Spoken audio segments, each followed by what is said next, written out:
আমাদের গত কয়েক পর্ব ধরেই ভয়েস চেঞ্জ সম্পর্কে আলোচনা করা হচ্ছে, কিন্তু তোমাদের যেটা সবচেয়ে বড় প্যানিক, ডাব্লিউএইচ কোশ্চেন। ইয়েস, আজকে আমরা ডাব্লিউএইচ কোশ্চেন নিয়ে আলোচনা করব। তো আশা করি আজকের এই আলোচনায় তোমাদের ডাব্লিউএইচ কোশ্চেনের ভয় আর থাকবে না। তো শুরু করা যাক। আমরা একটি সেন্টেন্স লক্ষ্য করি, who broke the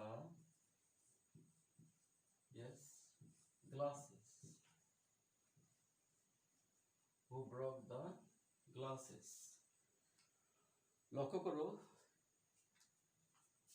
হু দিয়ে যদি আমরা প্রশ্ন করি, হু দিয়ে প্রশ্ন করলে উত্তরে আসবে হয়তো Rahim broke the glasses, I broke the glasses, he broke the glasses, she broke the glasses. That means একটি সাবজেক্ট চলে আসবে।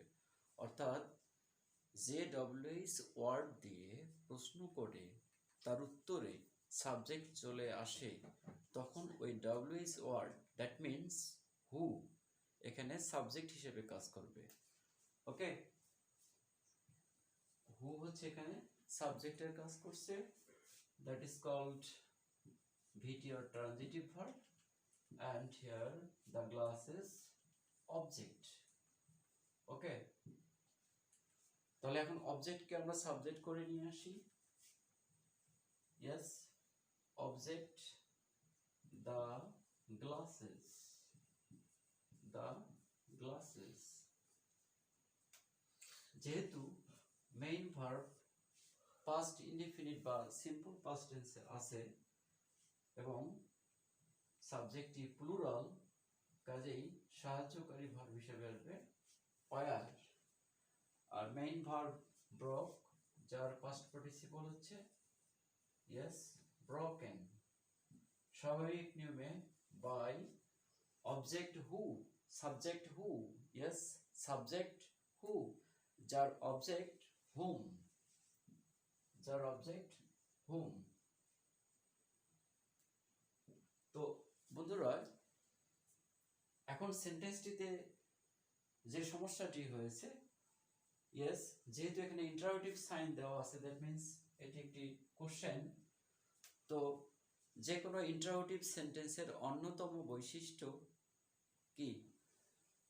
ইয়েস, সাহায্যকারী verb plus subject, not subject plus সাহায্যকারী ভার্ব। কিন্তু আমি যে অ্যান্সারটি এখানে দিয়েছি, সে অ্যান্সারটি আছে কি? সাবজেক্ট প্লাস সাহায্যকারী ভার্ব। ইন্টারোগেটিভ সেন্টেন্সের চাহিদা অনুযায়ী এটা তো হওয়ার কথা নয়। তো কি হওয়ার কথা? সাহায্যকারী ভার্ব প্লাস সাবজেক্ট। তাহলে সেই হিসেবে আমার এটা হওয়া উচিত কি? Were the glasses. Yes, were the glasses. Yes, were the glasses broken by whom. কিন্তু এখানে আরেকটি সমস্যা হলো গিয়ে, ডাব্লিউএইচ ওয়ার্ড, যে কোনো WH word, who, what, how, when, where, কি সেন্টেন্সের শেষে বসে? Of course not. এই ডাব্লিউএইচ ওয়ার্ড কি হয়? সেন্টেন্সের শুরুতে আসে। দ্যাট মিন্স তখন সেন্টেন্সটি হবে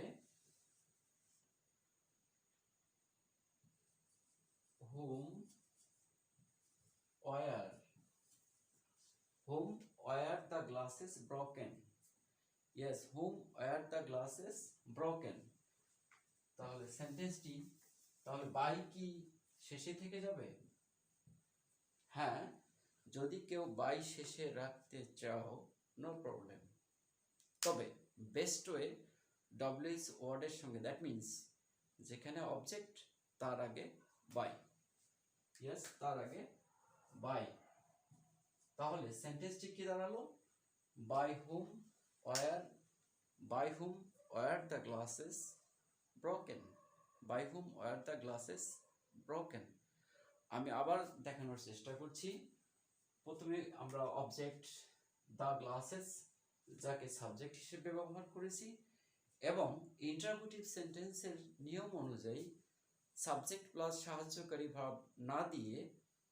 সাহায্যকারী ভার্ব প্লাস সাবজেক্ট এবং ডব্লিউএইচ ওয়ার্ডের বৈশিষ্ট্য অনুযায়ী ইন্টারোগেটিভ সেন্টেন্সের ক্ষেত্রে ডব্লিউএইচ ওয়ার্ড অবশ্যই সাবজেক্টের আগে ব্যবহৃত হবে। ঠিক যেমনটি অ্যাক্টিভে আছে হু, ঠিক সে জায়গায় ওই সাবজেক্টটির অবজেক্ট হুম প্রথমেই ব্যবহার করা হয়েছে।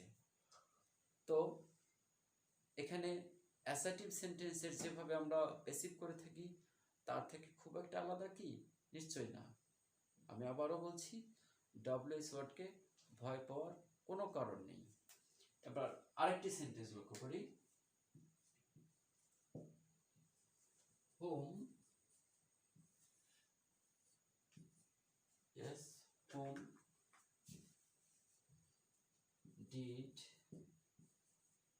he find?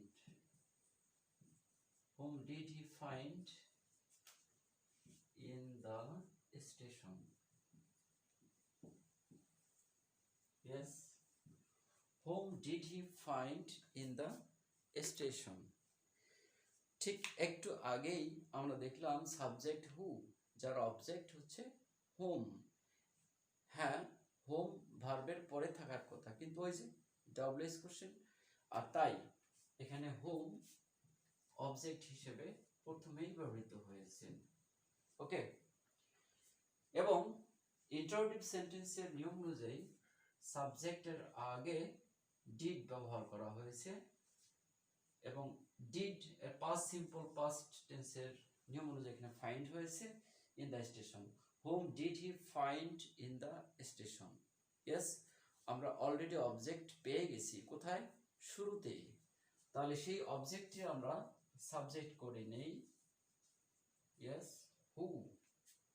Already subject, প্যাসিভের subject আমরা পেয়ে গেলাম, সাবজেক্ট হয়ে গেল। সিম্পল পাস্ট টেন্সের নিয়ম অনুযায়ী কি ব্যবহার করব? Was or were, was or were. এখন এখানে হুটা সিঙ্গুলার নাউন হিসেবে ব্যবহৃত হচ্ছে নাকি প্লুরাল নাউন হিসেবে ব্যবহৃত হচ্ছে?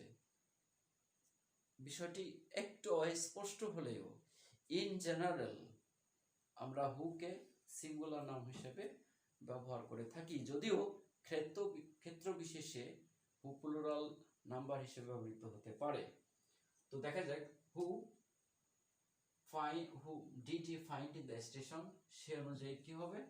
সিঙ্গুলার নাম্বার হিসেবে ওয়াজ। মেইন ভার্ব ফাইন্ড, যার past participle found. Extension in the station, yes, in the station. By, what is subject here? Here the subject he, jar object him, jar object him. So what's the passive?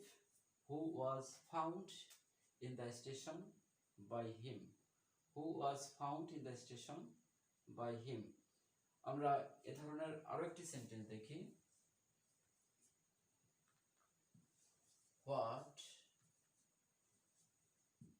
is she doing now? What is she doing now? সে এখন কি করছে? উত্তরে আসতে পারে she is writing, she is cooking, she is playing, ইত্যাদি ইত্যাদি। তো এখানে হোয়াট, যদি আমরা হোয়াট দিয়ে প্রশ্ন করি তাহলে যে উত্তরটি আসবে সে উত্তরটি কি? অবজেক্ট হিসেবে আসবে। হ্যাঁ, অ্যাসার্টিভ সেন্টেন্সের কথা আবার মনে করিয়ে দিই, আমরা কি বা কাকে দ্বারা প্রশ্ন করলে যে উত্তর পাওয়া যায় সেটি হচ্ছে অবজেক্ট। তার মানে কি বা কাকে, অর্থাৎ হোয়াট, হুম, এগুলো অবজেক্টের ভূমিকায় থাকবে। আর হুম যেমন অবজেক্ট ফর্ম ছিল, সাবজেক্ট ফর্ম ছিল হু, কিন্তু হোয়াটের ক্ষেত্রে তা কিন্তু নয়। হোয়াটটাই অবজেক্ট, আবার হোয়াটটাই হচ্ছে সাবজেক্ট। তাহলে এখানে প্যাসিভে হোয়াট সাবজেক্ট হিসেবে ব্যবহৃত হয়ে গেল। এখন সাহায্যকারী ভার্ব হিসেবে দেয়া আছে am, is, are। যেহেতু এখানে হোয়াট ইজ শি, হ্যাঁ বন্ধুরা লক্ষ্য করে এই ইজটা কিন্তু এখানে সাবজেক্ট শি হিসেবে আছে। Subject she, third person singular number, সে অনুযায়ী কিন্তু ইজ আছে। এখন হোয়াটের পরে কি হবে? অ্যাম হবে, ইজ হবে নাকি আর হবে? ইন জেনারেল হোয়াটটা সিঙ্গুলার নাম্বার হিসেবে ব্যবহৃত হয়ে থাকে, তাই এখানেও আমরা সাহায্যকারী ভার্ব হিসেবে ইজ ব্যবহার করলাম। এবং মেইন ভার্বের সঙ্গে ইং আছে, that means being. That means being. এখন অনেকে প্রশ্ন করতে পারো যে বি, বিং, বিন এগুলো তো সাবজেক্টের পরে বসে থাকে, অ্যামিজার, ওয়াজার, হ্যাভ, হ্যাজ এগুলো সাবজেক্টের আগে বসে থাকে, কিন্তু এখানে অলরেডি আমি সাবজেক্ট প্রথমে ব্যবহার করে দিয়েছি, তাই আর এখানে হোয়াট ইজ বিং এবং অবজেক্ট আর সাবজেক্ট হয়েছে হোয়াট, তারপরে সাহায্যকারী ভার্ব এবং বিং ব্যবহার করা হয়েছে, কাজে what is being, main verb do, যার পাস্ট পার্টিসিপল হচ্ছে কি ডান, নাও, বাই শি এর অবজেক্ট হচ্ছে হার। তাহলে সেন্টেন্সটি কি দাঁড়ালো? What is being done now by her. আমরা আরেকটা সেন্টেন্স দেখে নেই।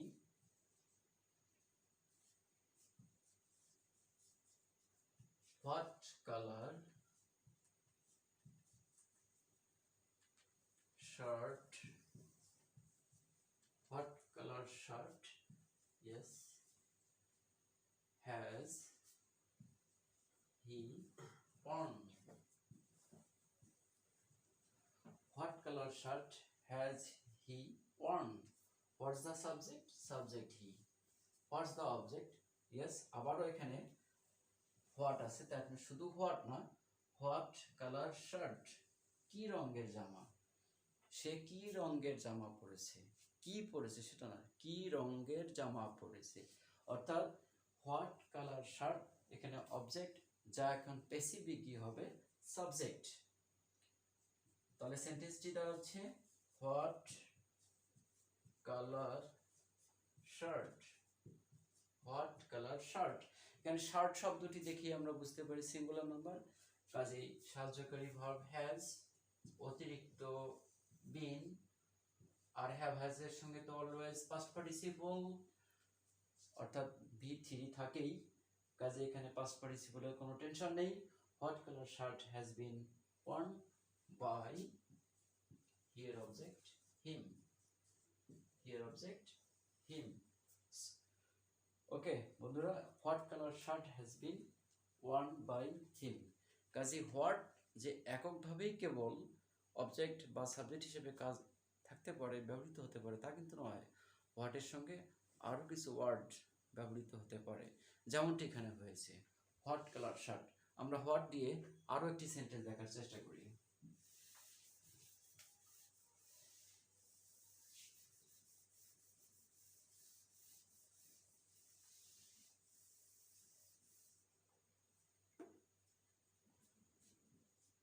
Yes, 5.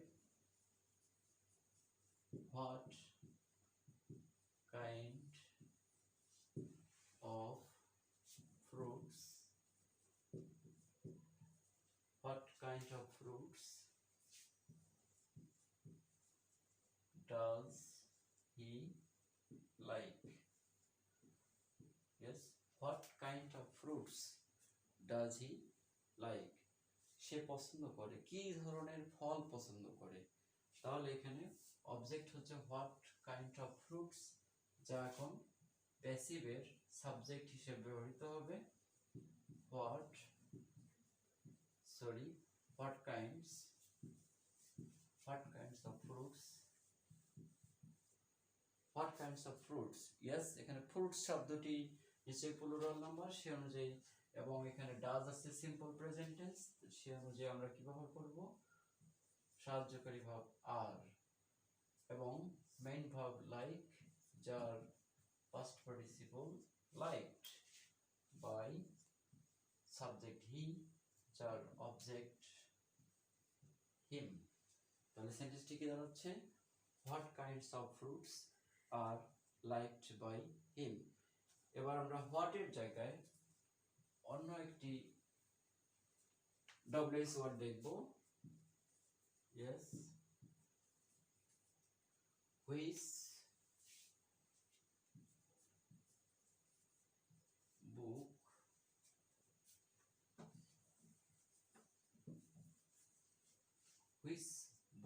has he wanted?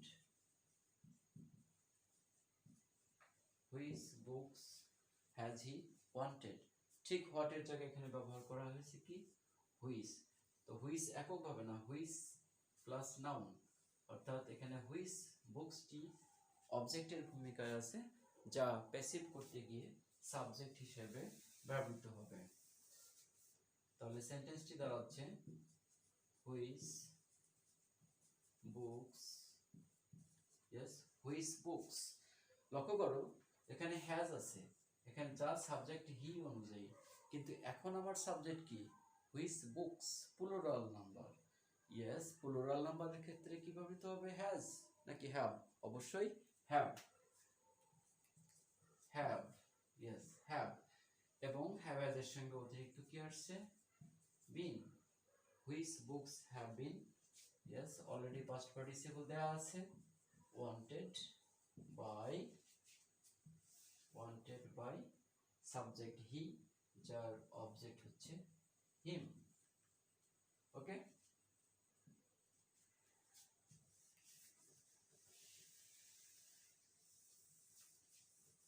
আমরা আরেকটা সেন্টেন্স দেখি নেই।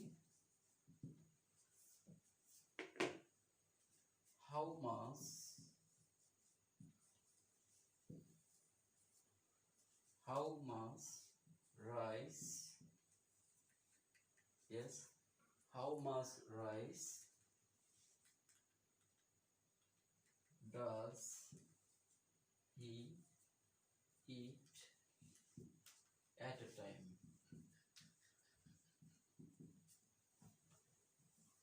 Yes, how much rice does he eat at a time? সে একেবারে কতগুলো নাকি কি পরিমাণ, yes কতগুলো। ভাত তো আমরা একটা একটা করে গুনে খাই না, ভাত কি এক প্লেট খাই, দুই প্লেট খাই, এক গামলা খাই, কেমন? তো সে অনুযায়ী এখানে বলা হচ্ছে যে সে একেবারে কি পরিমাণ ভাত খায়, একেবারে কি পরিমাণ ভাত খায়। এই যে কি পরিমাণ আর কতগুলো, কতগুলো মানে কি কাউন্টেবল, কি পরিমাণ uncountable. Yes, rice, sugar, milk, oil, এগুলো কি আমরা আনকাউন্টেবল নাউন হিসেবে ব্যবহার করে থাকি। কাজেই সে এক গামলা খাক আর এক হাঁড়ি খাক, দ্যাট ডাজ নট ম্যাটার, এটা অলওয়েজ কি সিঙ্গুলার নাম্বার হিসেবে কাউন্ট করতে হবে। তাহলে অবজেক্ট হিসেবে এখানে কাউন্ট হচ্ছে how much rice, yes how much rice. Singular number হিসেবে আমরা আনকাউন্টেবল নাম যেহেতু সিঙ্গুলার নাম্বার হিসেবে নিব, এবং এটা সিম্পল প্রেজেন্ট টেন্স নিয়ম অনুযায়ী অ্যামিজার, এবং থার্ড পারসন যেহেতু থার্ড পারসন সিঙ্গুলার নাম্বার, কাজে এখানে কি হবে is. What's the main verb eat, যার past participle eaten, at a time, how much rice is eaten at a time by him। তাহলে আমরা এখানে ঠিক হোয়াট কে যেমন অবজেক্ট, প্যাসিভে সাবজেক্ট, আবার হুইচ প্লাস নাউনকে what plus adjective, what plus adjective or noun adjective plus noun, সেক্ষেত্রেও আমরা ওটা অবজেক্টকে হিসেবে ব্যবহার করব এবং প্যাসিভে গিয়ে সেটা সাবজেক্ট হিসেবে ব্যবহার করব। একইভাবে এখানে how, yes how, not only how plus quantifier, how plus quantifier plus noun, এই যে how plus quantifier plus noun, এটাকে আমরা কি এখানে অ্যাক্টিভে অবজেক্ট হিসেবে পেয়েছি, যা প্যাসিভে সাবজেক্ট হিসেবে ব্যবহৃত হয়েছে। তাহলে সেন্টেন্সটি কি দাঁড়াচ্ছে how much rice is eaten at a time by him. Yes, অবশ্যই interrogative mark, punctuation mark, interrogative sign দিতে ভুলবে না, কারণ একটি ইন্টারোগেটিভ সেন্টেন্স লিখে, এত কষ্ট করে লিখে যদি ইন্টারোগেটিভ সাইনটা দিতে ভুলে যাও তো পণ্ডশ্রম, কাজে এটা অবশ্যই করা যাবে না। তো বন্ধুরা, এই যে WH কোশ্চেন আমরা এ পর্যন্ত যেটুকু আলোচনা করেছি অবশ্যই একটু হলে তোমাদের কাজে লাগবে। তাই আগামী পর্বে WH কোশ্চেনের আরও নতুন কিছু সমস্যা সমাধান করার প্রত্যাশায় আজকের মতো খোদা হাফেজ।